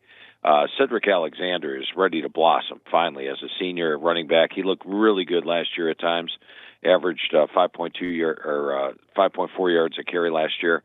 The offensive line looks good, and I think Coach Lee's doing a great job bringing in talent. And the biggest thing, though, that Coach Lee has brought in is the confidence level. When you talk to him, you're like, okay, these guys are going to win this year. This is going to be a good year. They're going to get back to doing good things. And I think when you look at Vanderbilt, some folks may be expecting them to drop back to the same old Vanderbilt now that Pavia's gone. I don't think that's going to happen. I do think they're an above-average team, and they're going to have a good year, but I can't possibly see them matching last year's 10-win total, Tom.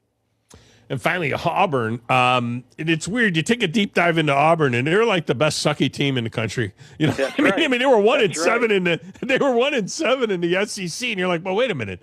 All of these one-score losses, and maybe it was the guy in the golf shirt that couldn't finish, couldn't get him to finish the game right or whatever. But they could be a little bit of a surprise if they could just figure out how to close a game out. Auburn the last couple of years is a team I thought that could beat anybody in the country in any week, and Auburn was also a team that could lose to anybody in the country any week. And so That often did. They had some pretty competitive games at times, and as you mentioned, so close to having. Some of the games they lost last year, you're like, oh my goodness, they could easily have won that game, and this year they bring in Alex Golish, and when I talked to Alex Golish for the first time when he took over the USF job, he was taking over a team that was just coming off 2 horrible seasons, and he just really impressed me with his game plan, what he said was going to happen, why there was a difference this year as opposed to last year, how it was going to improve, and he laid it out. Guess what? 3 bowl games in 3 years, and last year they were pretty doggone dynamic. And I don't know if Auburn would have hired him if it was bringing Byron Brown with him, the outstanding quarterback who led USF to all those points. But I think Alex Golish is one of the up and coming coaches in the game. He's got his quarterback. He's got a lot of players from South Florida's explosive offense last year, which is really going to help. And defensively, they look pretty good. And the schedule is manageable. I think they have some key games. A Baylor game to open, huge. And Dave Aranda's improved on both the offensive and defensive lines. Florida, huge, September 19th. You got 2 great young coaches or new coaches, because I'm a big John Sumrall fan as well. He's been to 4 conference championships in 4 years. They got to win that game. And if they do, the games I've got them an underdog are at Tennessee, at Georgia, at Ole Miss, and at Alabama. Those are 4 tough games. But I think they're a talented team. They will get to a bowl game this year and could pull an upset or two. And I think the start of the season is going to be huge, though. Phil Steele. All right, so Notre Dame over Georgia in the national championship. That's what you're telling us, right? Yeah, I went Notre Dame over Georgia, but to be honest with you, Tom, once you get to the playoffs sometimes, especially in the expanded playoff era, who stays the healthiest? Remember a couple of years ago, Notre Dame's playing Ohio State. Notre Dame's down one of their top offensive linemen, one of their top defensive linemen, and I think that affected the game a little bit.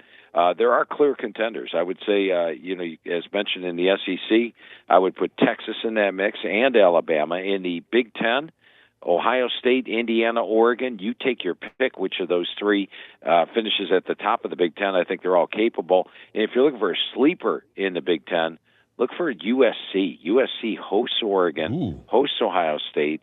Lincoln Riley says it's the best defense he's had since he's been to USC. He's got Maeva back. He's got my number 4 rated offensive line. He's got 2 running backs capable of 1,000 yards. He's got a bunch of young receivers, which should do well. And they're 7-0 at home last year, and they get both Ohio State and Oregon at home. Keep your eyes on USC to be a sleeper pick. And then the other 2 teams I want to talk about real quick, Big 12, Texas Tech. When I wrote the magazine, I was not expecting Sorsby to be the quarterback. I was about 90% sure they weren't going to let him play, so it did not affect my power ratings at all. I'm still exactly where I picked Texas Tech, number 9. That's where I would have picked them without Sorsby. And finally, Miami of Florida. Do not discount Mario Cristobal. He almost won the national title last year, and he's a team loaded with talent, like the addition of the Duke's quarterback Mensa and the Duke's top receiver from last year as well, to go along with the talent he already had coming back at running back and receiver. Watch out for Miami this year. If you are one of the guys that likes a little action too, this is the place to be with Phil Steele, because you get all of this detail so much, and then when you get the digital, you get updates as the season goes on. The only thing I'll say, I'm just going to warn our listeners now, because I'm clicking on buying my magazine as we speak. I've been doing it. The SEC cover apparently is sold out, so I got to get the national cover. I'm going to have to get the national cover. I can't get the SEC cover, but but that's okay. The early bird gets the worm. Tom. Yes. The early bird gets the worm. I hear you. I hear you. Always a pleasure to talk to Phil Steele. Phil, let's do this again sometime during the season when things start to develop a little bit. We can look up at the surprises and the disappointments and things like that. Yeah, Tom, I'm always available for you, my friend. How long we've been doing this together? Oh, gosh, Phil, it's got to be 15 years now, maybe? Something like that, I'd say. I mean, I appreciate that. We can even do another one in August if you want. We have an FCS magazine, Tom. 2 full pages on every FCS team. You want to become an instant expert on those guys? We're putting that out. I think it's going to come up early next week. So we got that we could talk about FCS teams if you wanted. You got a guy down the hall that does that, and then you just rubber stamp it, or are you breaking all those teams down yourself, too? That's the case, yeah. I got a couple of guys in the office that put that together. But I tell you, when I use Phil Steele Plus, let me give you a little insider trick here, Tom. If I'm doing a radio show during the season and somebody says, hey, what about Dartmouth? I don't know what Dartmouth's done this year, but I just click on Phil Steele Plus, and I've got it completely updated. All their numbers are in green and red. It lists all the individual players at the top, and I can look and see what they've done the last couple of years. I do a radio show, and I could talk to you about Dartmouth for 5 minutes just looking at Phil Steele Plus, not knowing anything about it. So I use Phil Steele Plus when I'm on the radio a lot. There you go. Good stuff from Phil Steele. Phil, I appreciate you, man. Look forward to it, and we will chat again. Sounds good, Tom. Always enjoy the conversations, my friend. Enjoy SEC Media Days. All right, man. Thank you. Appreciate it. Phil Steele. John always gets excited, too. Right, John? I mean, that's because John grew up reading all my old Phil Steele magazines, and that's how he would make up his teams and stuff that, when he was a little kid. And am I lying, John? I mean, you probably seen so many Phil Steele magazines over the year. No, yeah, you're telling the truth right over there. And I took a lot of inspiration from those books, and I made my own football leagues, and I always used very similar stats and just a layout like that. I love those books. I love seeing stats, whether it's the NFL or college football. And I got to admit, he used to do the best. So I haven't gotten him in a while. So yeah, he always does. Well, I'll tell you what, it's worth the $25 to get the magazine because now that you get the digital with it, because the digital costs $20, so you get the magazine and the digital for $25. I mean, it's a no-brainer. Just a no-brainer. All right, let's get a break. When we come back, get the phone lines open. You want to jump on board, you can do it. 256-576-4977. Thom Abraham Show. Back with more after this.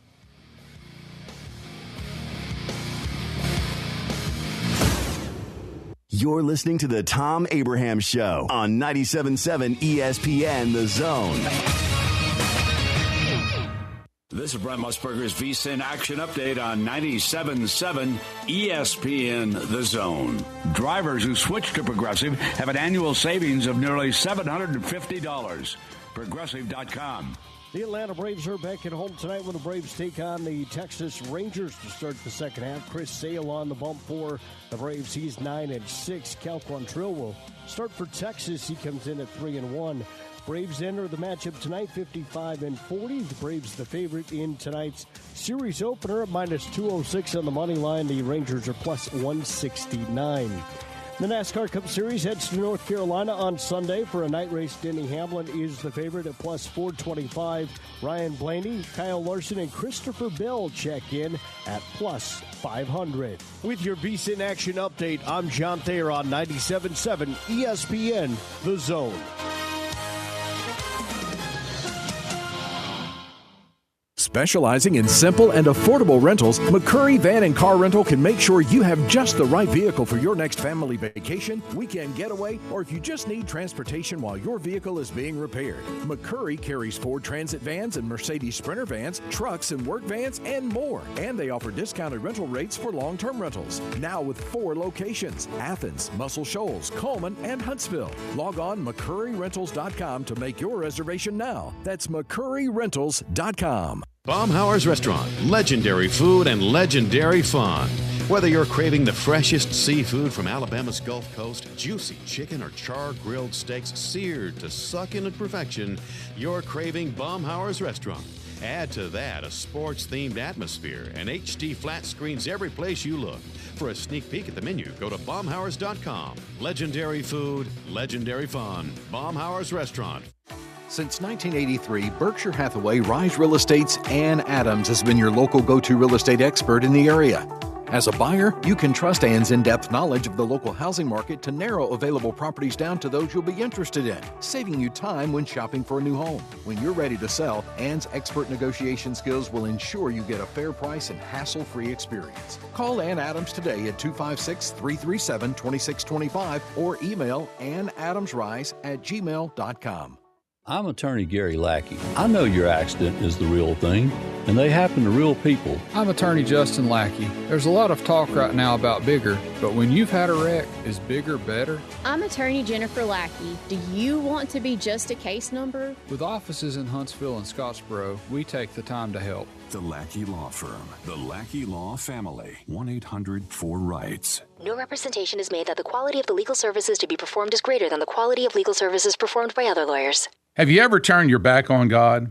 Have you ever absolutely known the right thing to do and just turned around and walked away in disobedience? I know that I have. Aren't we thankful for our great and merciful God who loves us and forgives us and remembers our sin no more? I'm so thankful that His mercies are fresh every day. I need that, and I suspect you do too. Hey, I'm John Dees, pastor of Cross Point Church, and if you're looking for a church home, come see us. We're smack dab across the street from the YMCA in Madison, and check us out at cpcfamily.org. Thom Abraham here for my friends at All About Water. Crazy name, huh? Well, let me introduce you to them. All About Water is the top pond builder anywhere in the Tennessee Valley, and that includes remodeling or cleaning out existing ponds as well. They also have monthly maintenance plans for your pond. Don't have a pond? Well, how about a fountain or water feature for your property to bring that soothing sound of running water to your happy place? On the other hand, maybe you have water on your property that you don't want. Well, Ryan at All About Water is all about water, so he could take care of that as well. He has a background in fluid dynamics, and what that means is that he could take care of any water issue that you have. Finally, how about that irrigation system that you have or that you want? Well, they do installs and maintenance and repairs on those as well because they are all about water. Learn more at allaboutwaterllc.com. That's allaboutwaterllc.com. 97.7 ESPN The Zone. This segment of the Thom Abraham Show is brought to you by Ross Roberts and his team at Valley Equipment Rental, and they have a brand new product for you. If you happen to be standing on a concrete or tile floor, Valley Equipment has the exact machine for you. Now, whether it's new construction or daily work environments or an area that's been neglected for far too long, the Valley Equipment team of experienced professionals can help you get the right floor scrubber or sweeper for your needs. Call Valley Equipment and ask them for more details on how they can help you out today.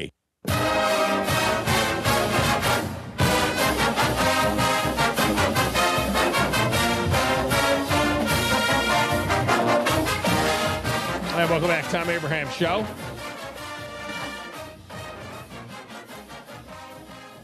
Want to jump on board? You can do that right now. 256-576-4977 will get you in. The Titans have announced that Chris Johnson will be inducted into the Ring of Honor in the new stadium. Actually, I guess they're going to do it in the existing stadium. All right, they're going to honor him at halftime of the season opener this year against the Jets on September the 13th. All right, so Chris Johnson, he will be inducted into the Ring of Honor, and then, of course, that'll transfer over to the new stadium. And to be honest with you, I mean, it's a no-brainer that Chris Johnson would be in the Ring of Honor. I say he's a marginal Hall of Famer. I mean, I think at some point in time, he'll be looked at that. While with the Titans, he had just under 8,000 yards rushing and 58 touchdowns in 95 games for the Titans. He had the 2,006-yard season in 2009 when he had the single-season rushing record at 2,509 yards, which is an NFL record to this day. That still sits there. He was the Offensive Player of the Year, first-team All-Pro then. Overall, he rushed for over 9,600 yards as well, and another 2,255 yards through the air. He was inducted into the Tennessee Sports Hall of Fame in 2024. And I got to be totally honest with you. You got to get him in. I mean, he's 40 years old now. He's got the ALS, and it has been spreading rapidly. I'm not I'm not trying to be overly dramatic when I say I don't know that Chris Johnson's going to be around when they open the new stadium. I don't know if he'll be around when they open the new stadium. And it's going to be a very, very, assuming he is going to be there that day, when he comes out on that field in that wheelchair, that's going to be very, very moving. So Johnson said that in that interview he did with Michael Strahan on Good Morning America, he said through the, reading with his eyes basically and his voice that they had recorded through amazing technology, he said, I want people to know I am still me. ALS has changed what my body can do, but it hasn't changed who I am. If sharing my story helps with even one person get diagnosed sooner, inspires more research, or gives another family hope, it's worth it. That's what he said. Of course, he's got the 4 young children, and we all remember the Smash and Dash days back in the day with Lendale White. But Dash became a much bigger deal than Lendale White was. Good guys. Both guys made multiple appearances on the show back in the day. All right. Updating you what's going on at Royal Birkdale. Lucas Herbert shot that 62 this morning early, and he is at 8 under and leads the way right now. Sam Burns also shot a 62 today. Those are both records in terms of tying the record, lowest score ever in a major. He shot 62, but he had shot 73 yesterday, so he's at 5 under. Jackson Suber, who was the leader overnight, is now at 6 under. He's 1 under 4. No, he already finished his round, so he shot 69 today. And so he hangs in there 2 back, the American Jackson Suber. Cam Young, who's an American as well, backed up a 67 with another 67. So he's at 6 under as well. Then Burns. And then there's a gaggle of guys. They're right now, within 4 shots of the lead, is about 15 guys. About 15, 16 guys within 4 shots of the lead. I mean, it's crazy right now. Some of the big names, Scotty Scheffler is at 3 under, making a turn. Bryson DeChambeau is at 4 under now. Rory McIlroy shot a 67 today to get to 1 under, so he's safe. John Rahm is on the course even through 7 at 1 under. Could make a little run. You never know. Xander Schauffele will make the cut. He's even. Justin Thomas is even for the day after even yesterday. Now, the projected cut line is +1. And Justin Thomas is at even, so he's just inside the cut. Brooks Koepka sits right on the cut line. He's +1, so he's inside the cut. +1 is inside the cut. Koepka 70 yesterday, 71 today. Jordan Spieth had the wheels come off. Jordan Spieth was 2 under for the day, had 2 birdies in his first 4 holes, and had gotten it to even. And then he made a bogey on a par 4, and then a double bogey on the number 7 at par 3 at number 7, and now he's at +4. Now he's only through 8 holes. He's got some work to do. I mean, he has to go low on the backside to get back in this tournament for the weekend, just to make the weekend. Not saying he'd be a factor, but just to make the weekend. So keep that in mind. All right. I mentioned earlier, since there's so much talk about the World Cup expanding to 48 and how good this could be for college football playoff, if you're talking about access, if you're talking about, look, the way they want it, it's going to be just a bunch of more SEC and Big Ten teams. A couple more teams from the 12, a couple more teams from the ACC. That's what it's going to be. Notre Dame, there'll be 1 team. But if you want the access and you say, look, I want all 10 conference champions should be in. If we're going to go a 24-team playoff, all 10 conference champions should be in. Well, that's going to give us games like Kennesaw State at Alabama, James Madison at Texas, Boise State at Notre Dame, based on last year's results. Western Michigan at Miami. Do we really need that? Do we need those games? Duke at BYU. We're going to give up conference championship games for these games? And in the second round, Alabama, after beating Kennesaw State, would be at Oklahoma, where they beat them. The winner of the USC-Arizona game would be at Indiana. Texas then would play at Texas Tech. They beat them too. after beating JMU. Notre Dame would be at Ole Miss after beating Boise State. Vandy Tulane, might have been a semi-interesting game when John Summerall was there. The winner of that game would play at Georgia. The winner of the Miami Western Michigan game would be at Texas A&M. Remember, Miami goes to the national championship last year. So the question is that what we want? Is that really what we want? And I say no. No. All right, let me get LSU Lynch in here. LSU Lynch, welcome to the show. How are you? Don, if Phil Steele doesn't fire you up and just make you want to go hit somebody, come on. Come on. Yeah. I believe that, ready? man. Who is ready? Look here, off the top of your head, real quick. Who's the last 5 winners? Last 5 winners of what? Of what we do every year. Like last year was Kramer. Who's the last 5 winners? Are you talking about of the grand trifecta? Yeah. Who's the last 5 winners? I couldn't even tell you. I know that. Come on. I can't tell you. I mean, I'd have to go back and look at the records to see. I don't. Yes, Kramer was a winner. I think Grumpy was a winner one year. Danny T was a winner one year. What I was saying, my point being, I thought Kramer had maybe won 2 out of the last 5 or 6. I was just no, he didn't win. He got beat on it. Kramer got beat on a. Kramer had the most points one year, and a guy nailed the score of the SEC championship game and knocked him out. He hit the guy that hit all 7, the guy from Yeah. Tony. That guy. Exactly. Yeah. See, I still got a good memory, son. I done got fired up because, we're getting close.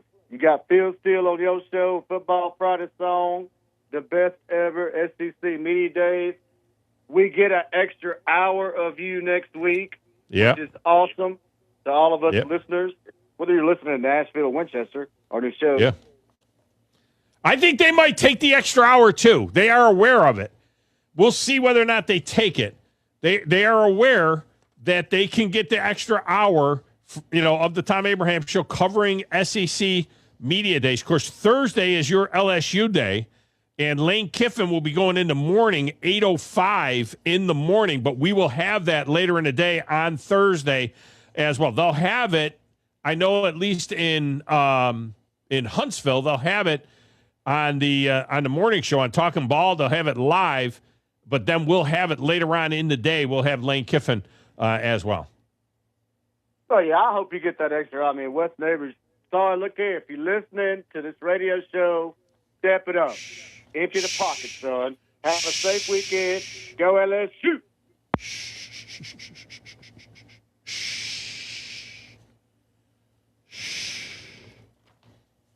Done with doing 3-hour shows. The next step for me would be a 1-hour show. And then the next thing I try and do be guest appearances on other people's shows. Not doing any more 3-hour shows. All right, when we come back, before I send you off, an incredible backstory on the World Cup final. This is one of the coolest things I've ever heard in my life. And I'll give it to you next right here on the Thom Abraham Show.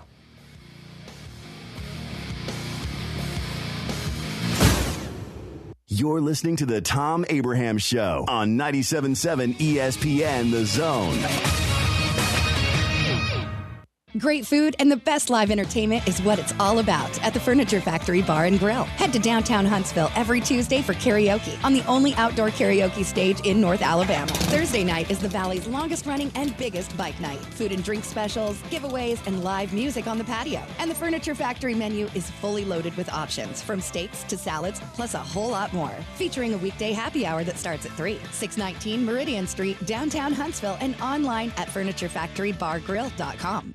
By now, you know about Eagle Masonry and Insulation, and maybe you know that Eagle also does landscaping and dirt work. But how about after paint work? Shower doors, shelving, and mirrors, all taken care of by Eagle, the same Eagle that takes care of all your masonry, insulation, and landscaping needs. Eagle brings the same level of expertise to all these disciplines, and they're ready to provide you with a free quote. The website is the same, insulatewitheagle.com, as is the phone number, 256-755-1556. Give them a call and see what Eagle can do for you.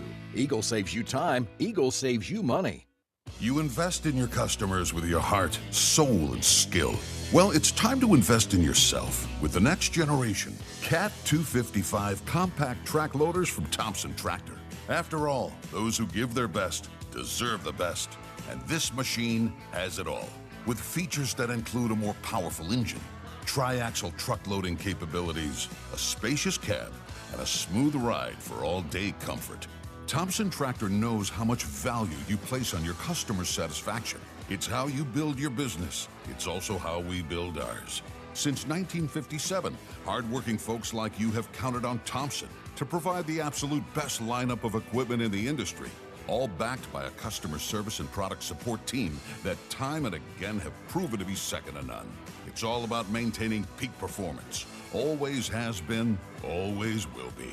Visit ThompsonTractor.com for details. Thompson Tractor, we're here for you. ALCert number 21014. Welcome into the hottest and coolest game show around called The Freeze. Today's contestant, Bob. Bob, can you tell me the heating and air business that provides free service with repair? Is it Talent Heating and Air Conditioning? Can you tell me which heating and air business provides free second opinions? Talent Heating and Air Conditioning. You are our grand prize winner. You have won a visit from the #1 heating and air business in the Tennessee Valley. Talent Heating and Air Conditioning? That's right. Talent Heating and Air is coming to you. This is Thomas with Talent Heating and Air Conditioning, and you don't have to win a game show to use us. We have free second opinions year-round, and we're doing free service calls with a repair. So just remember, call Talent Heating and Air Conditioning at 256-503-4490 or visit us on our website at talenthvac.com. Hi, my name is Dan Aldridge. I'm here to let you know about the Aldridge Law Firm and the soon-to-be-announced Legal Town Center. I've been practicing law in Alabama since 1984, and I also practice in Tennessee.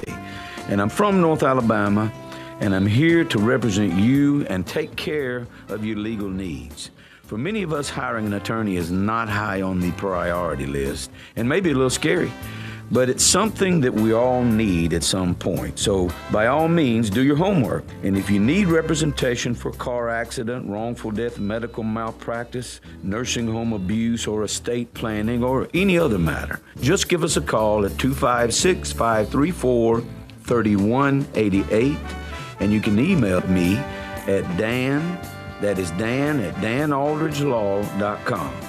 Dan at danaldridgelaw.com. God bless America. No representation is made that the quality of legal services to be performed is greater than the quality of legal services performed by other lawyers. You've been paying on that life insurance policy for years, but maybe you don't really need it anymore, or it's gotten a bit too expensive. Well, before you just let it expire, let Neighbors Insurance Solutions share with you some alternatives that you haven't considered. Don't throw away something that still may have great value for you. If you want to learn more about what Neighbors Insurance Solutions can do for you, call 256-763-7693. A death benefit could be a life benefit. Learn more at 256-763-7693. 97.7 ESPN The Zone. This segment of the Thom Abraham Show is brought to you by the Golfist, Huntsville's newest, coolest, and only multi-location indoor golf venue where you bring your own gear. Use the Golfist to play over 2,000 courses from around the world, including that one in Georgia that kicks off the majors. Plus, the Golfist is a great place to dial in your game or have an office event or private party. Their third location in the Valley is coming to Hughes Road in Madison soon. Visit thegolfist.com for more info. That's GOLFFICE, thegolfist.com.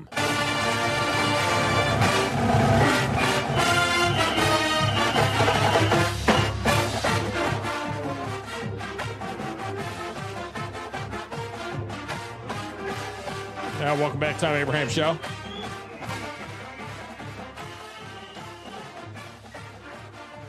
So the soccer tournament ends on Sunday. Spain and Argentina. I'm on Argentina. They're the underdog in this deal. They're the underdog. I've taken Argentina to win. I just think there's something special about the defending champs and Messi, his last game in the World Cup. There's no way he's going to be playing next go-around when he's 43 years old. But check this out. The two stars in Bandyman, maybe you heard this story. I don't know. But the two stars, of course, in the World Cup final are the 39-year-old Lionel Messi, right, in his swan song, and 19-year-old Spanish phenom Lamine Yamal, right? But get this. In 2007, there was a photo shoot done that featured a 20-year-old Messi who was already a huge star,